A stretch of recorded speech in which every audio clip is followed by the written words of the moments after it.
More than 50 years ago, a historic event unfolded on July 20th, 1969, the day humanity took its first steps on the moon.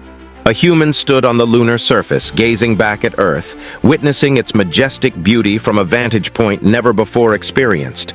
It's a profound moment that illustrates our ability to venture into the vastness of space, a triumph that often eclipses our mastery of the world right beneath our feet. Throughout millennia, we, the modern inhabitants of this incredible planet, have roamed its surface and marveled at its wonders.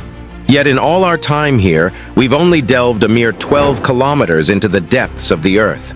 This fact might just be the catalyst for the fantastical theories surrounding the mysterious inner realms of our world, a place where some speculate advanced civilizations might have once thrived. As time progresses, we may come to understand that these theories aren't as far-fetched as they initially seemed. Located far from wherever you reside, Antarctica is a destination that remains elusive to many. The journey to reach this continent is challenging and costly, contributing to its allure and invoking images of a science fiction-like frozen world. Hidden beneath this frozen expanse of Antarctica lies an advanced subterranean civilization. At least that's what Admiral Richard Byrd, a renowned American explorer, disclosed in his controversial diary. When we accidentally flew into some kind of crater in the ground, my crew and I noticed aircraft we had never seen before. Human-like creatures met us, but they seemed much more developed than people. I have just attended a staff meeting at the Pentagon. I have stated fully my discovery and the message from the Master. All is duly recorded. The President has been advised. I am now detained for several hours, 6 hours, 39 minutes to be exact. I am interviewed intently by top security forces and a medical team. It was an ordeal. I am placed under strict control via the national security provisions of the United States of America. I am ordered to remain silent in regard to all that I have learned on the behalf of humanity. Incredible. I am reminded that I am a military man and I must obey orders. This astounding revelation, which surprisingly came to light in the late 1990s, presents a detailed account of society beneath our feet. The implications of this record deeply unsettled society, particularly considering that the source was the documented experiences of a highly esteemed American military pilot who had received numerous prestigious state awards. Byrd, a skilled navigation expert and U.S. Navy officer, achieved remarkable feats throughout his career. In 1926, he accomplished the extraordinary feat of being the first person to fly over the North Pole, although some skeptics emerged in later years, questioning whether he truly reached the pole. The following year, he further solidified his aviation legacy by completing one of the earliest transatlantic flights a few weeks after Charles Lindbergh's groundbreaking achievement. Byrd's groundbreaking pursuits continued in 1929 when he became the first pilot to successfully fly to the South Pole and return. Driven by an insatiable spirit of exploration, Byrd revisited the Antarctic on multiple occasions, fueling tales of his adventurous nature. However, it was his purported 1947 expedition to the North Pole, on which he purportedly witnessed a subterranean civilization in this location. Naturally, numerous inquiries arise in response to such revelations. How could an entire civilization establish itself underground? And most significantly, who are the inhabitants dwelling beneath us? Throughout history, people have believed in the existence of a hidden world beneath the surface of our planet. However, Edmund Halley, after whom the Halley Comet was named, an English astronomer, geophysicist, mathematician, and meteorologist, took this concept seriously in 1692. Halley proposed the idea that our Earth is composed of a hollow shell approximately 800 kilometers thick, with two inner shells and a core. These shells are separated by an atmosphere, each having its own magnetic poles. Naturally, Halley's theories were initially mocked by the scientific community. Over the following centuries, some researchers attempted to expand and substantiate this hypothesis. The new perspective of the hollow Earth proposed the concept of a miniature sun positioned at its core, generating a thriving and habitable ecosystem on the opposite side of the Earth's outer surface. Around the period when interest in an underground civilization reached its peak, the renowned French author Jules Verne, celebrated for his Voyages Extraordinaires series, penned the novel Journey to the Center of the Earth. This book paints a picture of a completely different world that could be found on the center of our planet. In 1818, John Cleves Sims, an engineer, wrote a letter to Congress requesting for funding an expedition that would prove this theory. Naturally, the authorities did not allocate any funds for this research, causing the hypothesis to be largely forgotten. The notion of a hollow Earth with a populated interior may sound absurd, reminiscent of legends and folklore. Yet such stories could potentially hold a fragment of truth. It is intriguing to consider if these narratives align with the observations made by aviator Richard Byrd. Additionally, in recent times, irrefutable evidence supporting Byrd's claims has surfaced with the aid of modern technology. On November 23, 1968, the American spacecraft SS-7 captured images of the North Pole, revealing a prominent black hole in the absence of clouds. The puzzling question arises, why has this discovery not been thoroughly investigated? Furthermore, all flights over the North Pole, including research satellites, are currently prohibited. The official explanation cites precautionary measures due to weak gravity at the poles, which supposedly hinders the stability of airborne vehicles.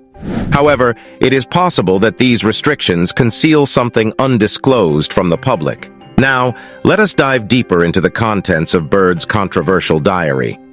His entries from February 19, 1947, initially appeared ordinary. He mentioned waking up early and preparing for the upcoming research flight over the North Pole. The organization of the flight to the North Pole was meticulously planned, and everything seemed to be proceeding smoothly. However, during the flight, Byrd noticed a minor oil leak in the engine, which coincided with turbulence. As he grappled with the controls to avert a potential crash, the aircraft unexpectedly entered what appeared to be a cave. Emerging from it, the pilot and his team discovered a mountain range they had not previously observed during their prior expeditions to the North Pole. Even more astonishing was the sight of green valleys and forests, contrary to their expectations of encountering only snow and ice. He also noted the absence of the sun, although an unusual light bathed their surroundings. Subsequently, the diary entries mentioned that the radio and navigational instruments malfunctioned, and the plane seemed to be circling on its own. Eventually landing, the team found themselves in the presence of peculiar plants and unfamiliar animals, some resembling mammoths. Richard described encountering strange flying machines, from which human-like beings emerged. These beings stood tall and possessed bare skin with a subtle blue-green hue, akin to the local water bodies. Notably, they had white hair and donned distinctive attire. Remarkably, Richard understood their language when they spoke. When he asked where he was, the mysterious being informed him that he was now underground. He was then invited to explore the underground civilization which was named Agartha. What he saw there would blow our minds. The people there traveled on wheel-less platforms and resided in crystal-made houses, creating a city that radiated and shimmered with a kaleidoscope of rainbow colors. He repeatedly expressed his inability to find adequate words to describe what he had witnessed. However, one thing was unquestionably clear to him. He had encountered a civilization that far surpassed our own in the fields of science, culture, and technology. The Admiral was extended an invitation by a representative of the local authorities, whom he referred to as the Master in his diary. The Master explained to Byrd that the Agartha in the past had refrained from making contact with humans and had abstained from involvement in their wars. However, two major devastating events made them decide to reach out to the humans: the Hiroshima and Nagasaki atomic bombings. They endeavored to communicate with people after 1945, only to be met with hostility. Now, it fell upon the pilot to convey the Agarthians' warning to the representatives of his terrestrial civilization. According to the subterranean creatures, humanity was perilously close to reaching a point of no return. When Byrd and his team returned to the surface, he promptly recorded everything he had seen and heard in his diary. Later, he voiced this message during a meeting at the Pentagon. However, the pilot and his crew were strictly forbidden from disseminating this information. Being a professional military man, Byrd obediently followed this order. Since then, he had been plagued by the burden of a secret he could not divulge to humanity. It appears that destiny orchestrated the unveiling of his secrets as Byrd's diary became publicly accessible on December 24, 1965. The majority of us would simply brush aside his account as utterly fantastical, lacking any semblance of rationality. After all, Byrd himself was a controversial figure. Some individuals assert that he fabricated the civilization to generate investor interest, and even falsified his expeditions to the North Pole. Why else did he not capture a single photograph? Private donations and corporate sponsorship played a crucial role in financing Byrd's Antarctic expeditions. Additionally, funding and promotional support were obtained through media and publishing agreements with prominent entities such as Columbia Broadcasting, Paramount Pictures, and the New York Times. Scholars have proposed that these media contracts and radio broadcast arrangements could have significantly influenced the expedition's operations. In fact, there were suggestions that Byrd had a ghostwriter, specifically Charles Murphy. There were also allegations that the pilot was exposed to carbon monoxide poisoning, causing him to exhibit signs of slight derangement.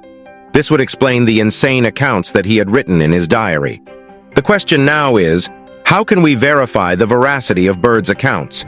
There is a singular method to prove or dispute the claims made by Byrd and his followers, and that is to discover the entrance to Agartha. There are some peculiar phenomena occurring in the region which are being associated with the existence of the underground civilization. For instance, researchers have observed a temperature increase as one approaches the poles, a phenomenon known as Arctic amplification. American meteorologist William Sellers was one of the first to discuss this in 1969. Additionally, plant seeds have been discovered in the northern polar region of the ocean, where they seemingly should not exist in such a frigid environment. Furthermore, it has been found that the icebergs surrounding the North Pole consist of frozen fresh water rather than seawater. Scientists have also encountered red pollen of unknown origin on these ice blocks. Another intriguing fact pertains to certain bird species migrating northward before winter. It seems perplexing for them to flee from the cold to an even chillier location. Ornithologists often explain this behavior as a means to avoid competition for food with other bird species that remain in warmer regions. However, this explanation seems somewhat doubtful. This is not the only possible evidence suggesting the existence of an entrance to warm areas with abundant vegetation in the north. For example, one can observe driftwood along the icy shores of Greenland. These are areas where trees have washed ashore. Some of these trees can reach lengths of up to 5 meters. The origin of these trees remains a mystery. Geologists have also made notable discoveries on the northern coast of Siberia, finding not only mammoths, which are expected in such an environment, but also elephants, rhinoceroses, hippopotamuses, and lions. These animals can only thrive in warm regions. Additionally, tropical plants, which do not grow in circumpolar regions, were found in the stomachs of frozen mammoths. These findings suggest that Agartha could be located nearby, harboring a wealth of animals and vegetation. Nearly every ancient civilization possesses a narrative or reference to the inner realms of the earth, as well as civilizations or inhabitants residing within its core. Numerous accounts depict these places as purgatories where deceased spirits dwell, rather than flourishing societies in the present. The Greeks spoke of Hades, Christians referred to it as hell, and in Judaism, it is known as Sheol. However, most of these subterranean domains were primarily allegorical and religious tools employed to dissuade people from committing sins rather than actively sought-after realms. Nevertheless, there are cultures that provide closer descriptions of Agartha, complete with associated cities and pathways leading to it. In Tibetan Buddhism, for instance, there exists a secretive and mystical city known as Shambhala, believed to be situated deep within the Himalayas. Some speculate that Shambhala might potentially be connected to Agartha. Interestingly, Tibetans refer to Shambhala as the capital of Agartha itself. It is said that the inhabitants of Shambhala possess scientific knowledge and expertise surpassing that of ordinary humans. Agartha is believed to possess a minimum of 7 entrances, with 3 of them located in Brazil. The first entrance is said to be situated at Iguazu Falls, the second in the state of Monte Grosso, and the third in the city of Manaus. In Ecuador, there exists a cave called Cueva de los Tallos, which, according to local legends, leads to an underground realm inhabited by highly intelligent beings. Within this cave, metal plates with engravings were discovered, dating back 200 million years. After deciphering these drawings, Hungarian-Argentine scientist Juan Moritz, despite facing skepticism, expressed his conviction that there are advanced beings residing underground. Regardless of the various names assigned by different countries and religions to the underworld and its inhabitants, one thing remains evident. These stories could not have arisen without reason. Will the existence of an underground civilization beneath the Earth's surface ever be unveiled? Numerous attempts have been made to drill as deep as possible to explore its depths, with the Kola super-deep borehole reaching a depth of approximately 7 miles. However, the Russian team leading the operation did not encounter Agartha, suggesting that it likely resides much further below. The discoveries made during these drilling efforts revealed that our understanding of what lies beneath is far from comprehensive. Many of our preconceived theories were proven incorrect, shedding light on previously unknown aspects of the Earth's crust. Notably, a layer of basalt called the Conrad discontinuity was conspicuously absent, while the presence of water was detected in unexpected areas. This serves as a powerful reminder that our knowledge of what lies beneath the surface remains uncertain and incomplete. During the 1920s, the U.S. government funded an expedition led by the renowned couple, Nicholas and Helena Roerich, into the remote Tibetan Himalayas. The actual reasons behind this exploration remain a subject of ongoing debate. Nevertheless, some speculations suggest that the mission aimed to uncover the fabled ancient underground civilization in the Himalayan mountains known as Shambhala. Shambhala has been an integral part of Tibetan traditions for millennia.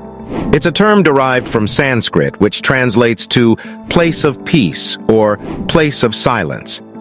In neighboring regions such as Mongolia, India, and China, there are similar stories of a mystical realm. Within this realm, there exists an advanced civilization of beings who possess both extraordinary technology and spiritual wisdom, often likened to gods.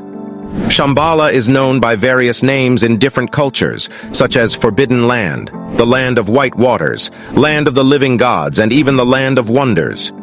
It's particularly famous as Agartha. Agartha is widely regarded as the principal city within Shambhala, an extensive underground network believed to be inhabited by advanced civilizations that managed to survive a catastrophic event thousands of years ago. References to Shambhala exist in the most ancient Hindu and Buddhist scriptures, treating it as a tangible reality. Detailed accounts mention a lineage of 32 rulers, a population of at least 20,000 during the city's construction, and its geopolitical history, recorded in the ancient Buddhist text known as the Kalachakra Tantra. Furthermore, the pre-Buddhist religion of Tibet, called Bon, also describes a similar civilization, locating its entrance to the west of Mount Kailash. While many modern Buddhists claim that Shambhala exists purely in a spiritual dimension, it's evident that in earlier traditions, it was believed to be physically accessible. The challenge lies in uncovering this hidden kingdom situated in one of the most uncharted and extreme regions on Earth, the Himalayan mountains. Nicholas Roerich was among the passionate believers in the existence of Shambhala. In 1924 to 1938, he led a famous expedition which was known as the Central Asia Expedition. He publicly declared his primary purpose as the research and preservation of the cultural heritage found in these distant regions. While there may be some truth to it, the evidence from the Roerichs' journals, paintings, and the extraordinary events they experienced during their journey strongly suggests that their primary objective was to locate the entrance to Shambhala. This notion is further supported by the fact that the couple were adherents of theosophy, a spiritual belief centered on the idea that a group of masters would unite all of humanity. Supported by American sponsors, he headed an expedition that included his wife and children, exploring extensive regions of Central Asia, encompassing Tibet, Mongolia, and Siberia. During this expedition, they mysteriously vanished somewhere in the Himalayas, leaving a gap of over 12 months in their recorded activities. The information available is limited, with scant journal entries mentioning sightings of a flying saucer and the discovery of a magical stone, among other fantastical occurrences. Many might dismiss these accounts as mere fantasies. While their expedition was publicly perceived as a failure, there may have been more to it behind the scenes. An indication of this is the 1933 expedition, which received funding directly from U.S. President Franklin Roosevelt. During this expedition, the Roerichs vanished once again for a period of 3 months in the Himalayas. If there were individuals with the potential to reach Shambhala, the Roerichs would be the most suitable candidates. In fact, there is a belief that they may have indeed made the actual discovery of Shambhala. Nicholas and Helena Roerich, a remarkably capable couple, were both talented individuals.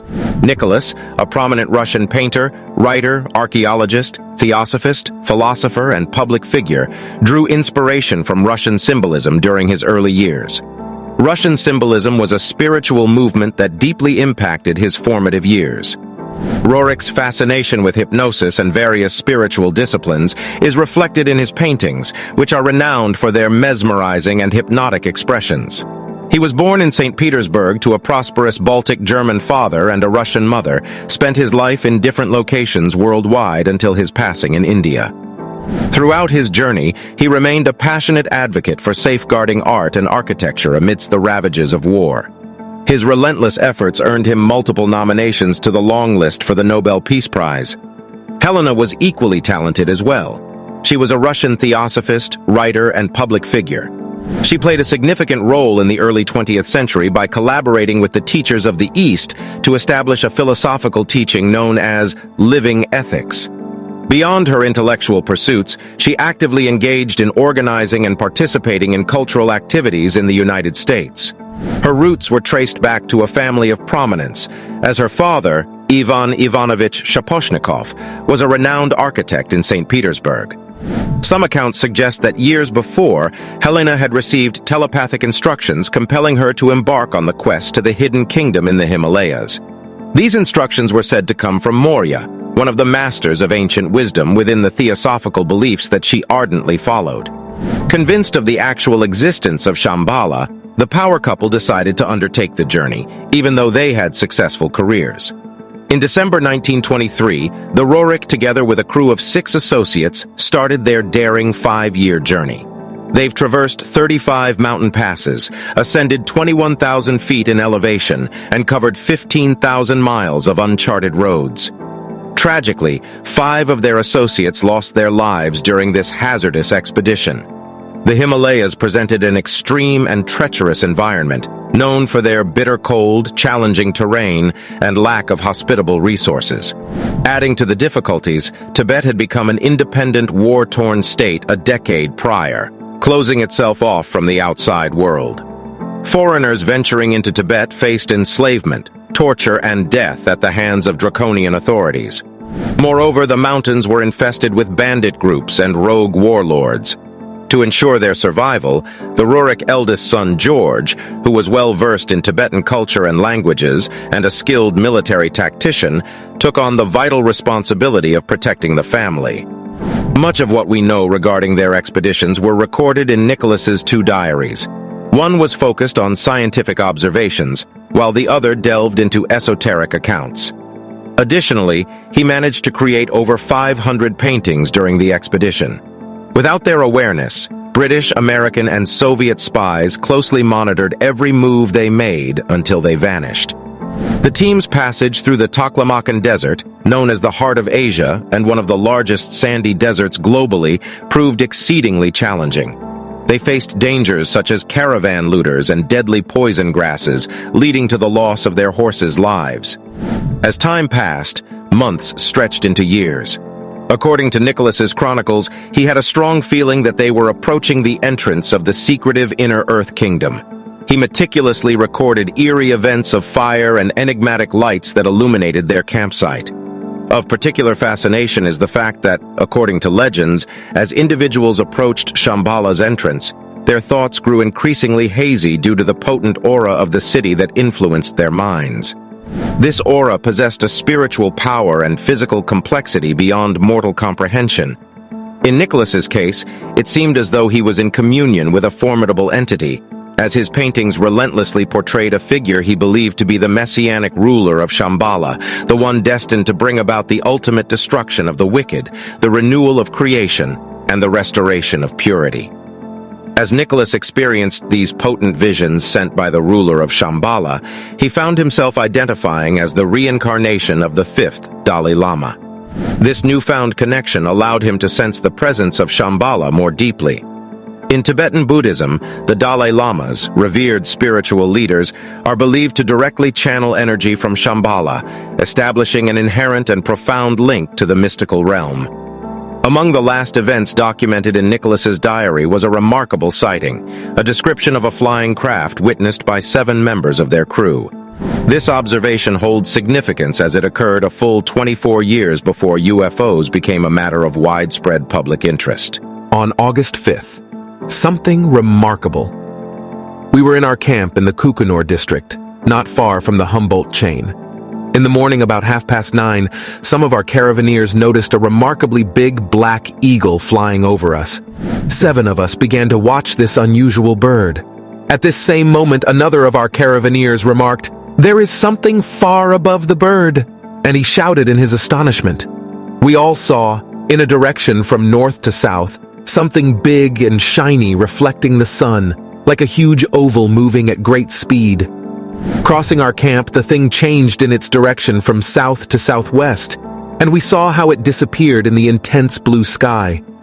We even had time to take our field glasses and saw quite distinctly an oval form with a shiny surface, one side of which was brilliant from the sun. Following this incident, the Roerich and their entire crew vanished without a trace, seemingly disappearing from the face of the earth.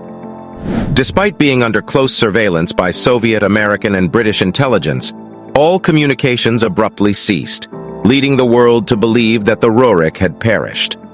The only account available of this period comes from Nicholas's diary, revealing that the last 5 months of their journey were spent enduring the harsh conditions of a Tibetan prison camp, where the brutality was so severe that only 1 out of their 6 crew members survived.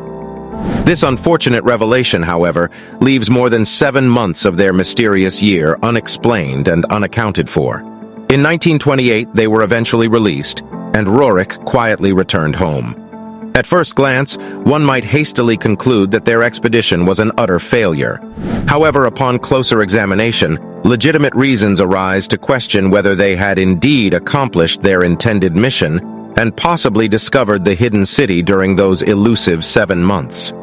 For one, a peculiar entry in Nicholas's diary emerged when it was made public. In the remote valley of Umon, an old monk guided them to the back of a temple, where a substantial cave entrance was carefully sealed with stones. The monk asserted that this was a sacred gateway to the inner earth realm of Shambhala, and strictly forbade their entry. Secondly, the Roerichs were sent back to the Himalayas for a follow-up expedition from 1933 to 1935.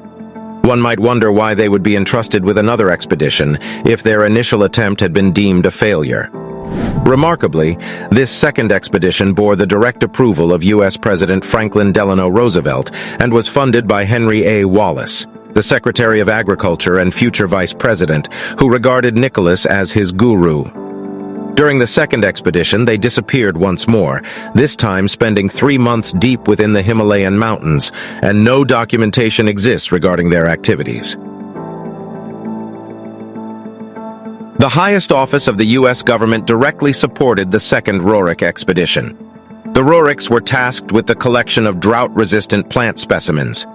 This was particularly intriguing due to the fact that Roerich weren't scientists. Their expedition undoubtedly evoked diverse political responses from different nations. However, certain theories propose that Roerich's purpose was to undertake a quest to bring back a mystical Chintamani stone to Shambhala. This notion was strengthened by a letter written by Wallace to Roerich, where he alludes to the stone and its speculated ability to establish a new world order. And I have thought of the admonition, await the stone. We await the stone, and we welcome you again to this glorious land of destiny. In 1928, the year the party vanished, it is believed that Nicholas came into possession of this mysterious stone. One of the supposed strong links for this is that the Tibetan symbol for the Chintamani is the pyramid of triple circles, and the same imagery was used on Roerich's banner. The Chintamani stone has been a subject of fascination for treasure hunters. captivating the human imagination across generations with its tales of being a wish-fulfilling jewel that has circulated worldwide. These legends likely originated from Hindu and Buddhist traditions, drawing parallels to the Western alchemical concept of the Philosopher's Stone. In Mahayana Buddhism, this sacred jewel is believed to be possessed by those on the path to Buddhahood and by Buddhist monks. In the Tibetan Buddhist tradition, the Chintamani is often depicted as a radiant pearl held by the Buddha himself. These jewels are believed to possess the power to alleviate poverty and suffering. Buddhists believe that the stone came into the custody of the enlightened and was taken to Shambhala. A king will emerge from this place to bring forth the Golden Age. Could this be the motivation why Nicholas embarked on a journey into the Himalayas? Alternatively, some theories propose that the Chintamani stone was brought to Earth by Syrian missionaries, said to be extraterrestrial beings originating from the star Sirius. According to this view, their mission was to aid in the creation of a unified global civilization built upon principles of mutual support and equality.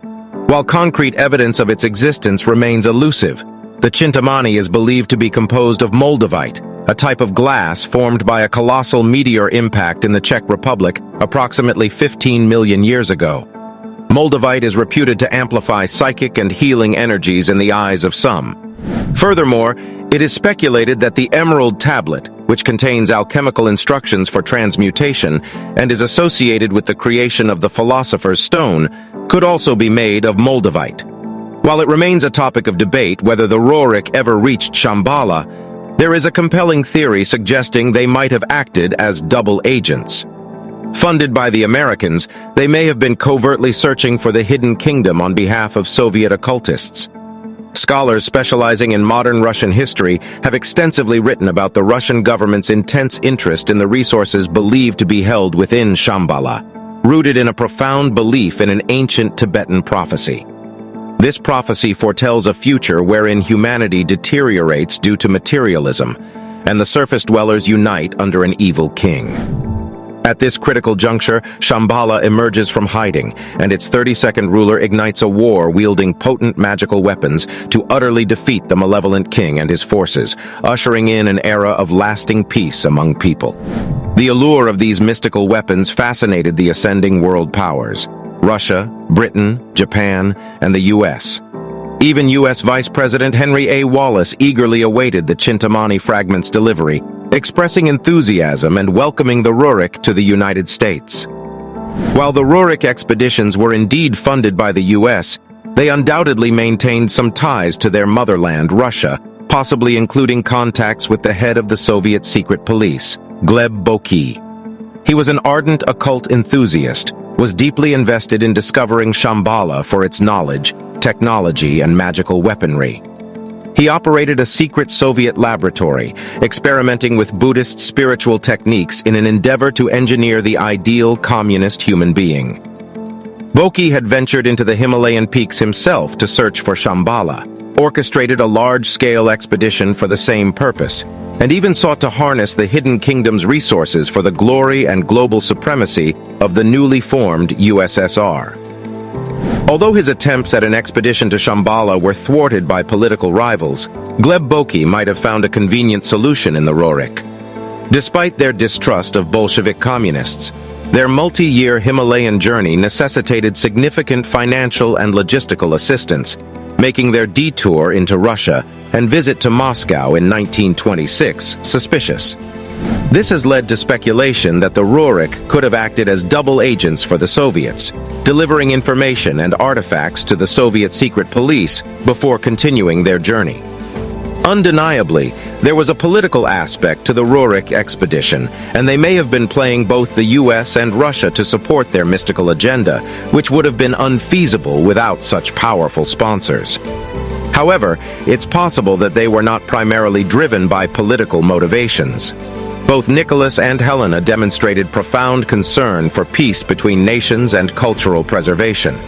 The debate regarding whether the Roerichs actually reached Shambhala and spent substantial time in the kingdom remains open to discussion. Nevertheless, Nicholas Roerich left a significant legacy in the form of the Roerich Pact, which received personal endorsement from President Roosevelt in 1935.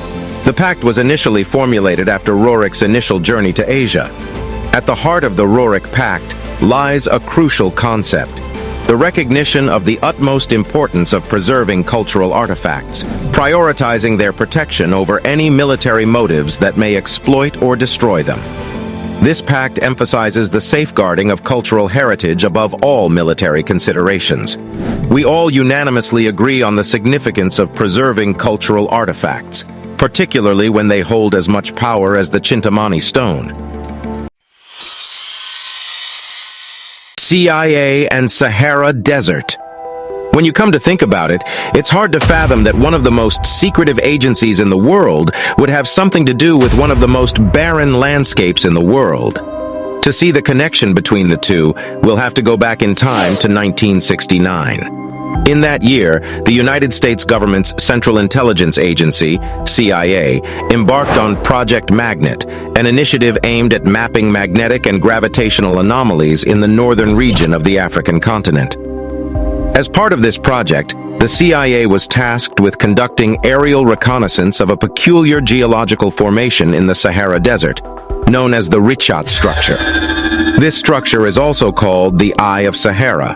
To this day, geologists are still debating what could have caused the formation of such a distinct pattern on the Earth's surface. However, the CIA claims that no anomaly was found on the ground and that such relief was naturally created. Despite this, the intelligence services are still withholding the results of the Roerich structure's survey from the public, leaving many to question why this information has been classified.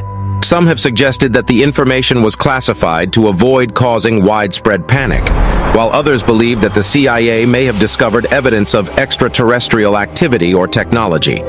The formation of this structure has perplexed experts for decades, with some theories suggesting that it could be a meteorite impact crater or the result of volcanic activity. The desert near the small town of Wadan in Mauritania was not considered remarkable by the people who wandered through it, as it was only filled with sand and stones. However, the main mystery of the area was accidentally discovered in 1965 during NASA's Gemini 4 space mission. It turned out that the Eye of Sahara was hiding in plain sight for millennia. When the American astronauts went into outer space for the first time in history, the ship's crew noticed strange circular patterns in the African desert from the portholes. These patterns were the first pictures of the Roerich structure, which intrigued many researchers. The Roerich structure has a diameter of a mind-boggling 50 kilometers and somewhat resembles Jupiter's Great Red Spot. But unlike Jupiter, the structure is divided into clearly defined concentric rings. These are almost perfect circles of rocks and sandstone. Geological studies have shown that more ancient rocks are concentrated in the center of this anomaly, while younger sedimentary rocks are located in the outer rings and ridges. The oldest ring is estimated to be around 600 million years old. The locals consider this mark on the ground a divine manifestation, calling the structure the Eye of God. However, scientists and geologists are trying to understand how this miracle of nature was formed from a scientific point of view. There are three different hypotheses about the formation of the Roerich structure. The first one is that the ring structure is an impact crater created by a meteorite that may have hit Earth many years ago. However, this hypothesis has a drawback, as the formation is almost completely flat, which is uncharacteristic of an impact crater. The site also lacks the minerals usually found in cases of shock metamorphism. That is where extreme heat and pressure from a high-velocity impact deform the surrounding rock. Believers of the second theory claimed that the Eye of the Sahara is the remains of an ancient volcano. Around 100 million years ago, there was the separation of Pangaea, a supercontinent that had previously united almost the entire land of Earth. In the process of tectonic shifts on the newly formed African continent, molten rock rose and formed a dome. Over the next millions of years, land surfaces were exposed to erosion, and as the dome subsided, circular ridges were left behind because different rock types inside it weathered at different speeds. However, this assumption can also be refuted, as no volcanic rocks were found there. Moreover, both versions did not even consider the interesting fact that 5,000 years ago, the Sahara Desert was underwater, which makes it even harder to believe considering the current arid environment. The third theory is the most extraordinary, and might even be considered as bizarre. It is believed that the Eye of the Sahara was once an alien-built airfield, and this theory is so fantastic that it was offered by ufologists. While this theory may seem insane to some, it is not as insane as the actions of the CIA regarding the research of the Roerich structure. Half a century after the initial research on the structure, some previously classified CIA files on Project Magnet became available to the public. However, the report on the Eye of the Sahara anomalies consists of only one page, and some lines are just hidden. It makes one wonder, why is the CIA trying to hide information about this structure? Adding to the intrigue, the CIA also classified the book The Adam and Eve Story, written by their former employee, Chan Thomas. However, some people preserved its electronic copies, making it possible to learn that the book considers various exotic views on Earth's history, including the description of global floods. According to the book, one of these floods destroyed an entire city in the Sahara, which was surrounded by water at the time. The city was built in the form of rings extending outward, and the settlement was created by strong, warlike, and intelligent people. This city was called Atlantis. The Eye of Sahara is the location of the fabled lost city of Atlantis. One of the most popular proponents of this theory is Jimmy Corsetti, a renowned researcher and YouTuber from Bright Insight. What do we know about the lost advanced civilization? Not that much. According to historical records, an Egyptian priest shared his knowledge about Atlantis with the Athenian poet Solon, who then told the ancient Greek philosopher Critias. Unfortunately, it was Critias's grandson, Plato, who recorded all the details in his writing. Plato is considered one of the most important and influential figures in the history of humankind, and he collected all the preserved facts about Atlantis in his treatise Timaeus, written in 360 BC. One of the best clues that Plato gives about Atlantis is this passage in his treatise. Poseidon carved the mountain where his love dwelt into a palace and enclosed it with 3 circular moats of increasing width, varying from 1 to 3 stadia and separated by rings of land proportional in size. The Atlanteans then built bridges northward from the mountain, making a route to the rest of the island. They dug a great canal to the sea, and alongside the bridges carved tunnels into the rings of rock so that ships could pass into the city around the mountain. They carved docks from the rock walls of the moats. Every passage to the city was guarded by gates and towers, and a wall surrounded each ring of the city. The problem with Plato's account is that he was only told about the last years of Atlantis's existence. He knew nothing about how the city was formed. This information is only preserved in myths and legends. According to one such myth, the Greek god of the sea, Poseidon, once came across Atlantis. He walked the world to find the biggest island and found exactly what he needed in Atlantis. It was here that he also found his true love, a girl named Cleito. Cleito was so beautiful that Poseidon was worried someone else would fall in love with her and steal her away. To prevent this from happening, Poseidon built a palace and enclosed it with 3 circular moats of increasing width. Poseidon and Cleito had 10 children, and one of them was named Atlas. Atlas became the king of Atlantis, and the Atlantic Ocean was named after him. All the inhabitants of Atlantis were demigods, and there were no equals. While we may never know for sure if this lost city did exist, there are some striking coincidences between Plato's account of Atlantis and reality. According to Plato, the island on which Atlantis was located was enormous, similar in size to modern-day Iceland. The city itself was arranged in concentric rings with a holy temple dedicated to Poseidon and his love, Cleito, at the center, surrounded by a wall made of gold. The Atlanteans were renowned for their ingenuity, and they used it to create a complex defense system that protected the settlement. They dug a great canal to the sea and built bridges that led to different parts of the island, each passage guarded by gates and towers, making it virtually impossible for conquerors to attack the city. According to Plato, Atlantis was a self-sufficient city, growing its own food on fertile land and raising domesticated animals. Within the city walls, democracy ruled, and everyone had all the necessary benefits of a peaceful life. However, at some point, this was no longer enough. and the Atlanteans began to conquer other lands, including parts of Libya, Egypt, and modern-day Italy. But the Athenians fought back, liberating the people who had been enslaved by the Atlanteans. The battles were difficult, as the Atlanteans possessed great physical strength and extensive knowledge of science. However, in the end, the Athenians managed to win. Unfortunately, Zeus wasn't pleased with the Atlanteans' greed, so he decided to punish them by flooding the city along with its residents. While this story may seem like a pure myth, there may be some truth behind it. Chan Thomas's Adam and Eve story recounts what the Egyptian priests told Solon about the cataclysm that buried Atlantis. According to the text, winds and oceans swept over the surface, flooding everything around 11,000 years ago, and entire continents were covered with a water column of several kilometers. This lines up with the theory that a tsunami washed away Atlantis in an instant, as tsunamis in ancient times were much higher and more powerful than those we see today. The search for Atlantis has been hindered by the fact that the only clue provided by Plato is that it was located beyond the Pillars of Hercules, which refers to the Strait of Gibraltar. However, thanks to advancements in technology, researchers have been able to narrow down the list of potential locations to Antarctica, the Azores, the marshlands of the Donana National Park in southern Spain, and the Eye of the Sahara. What makes the Eye of the Sahara stand out is the fact that it is a circular structure divided into concentric rings, much like the description of Atlantis provided by Plato. Also, the size of the Eye of the Sahara matches the dimensions of Atlantis, which was said to stretch for 24 kilometers.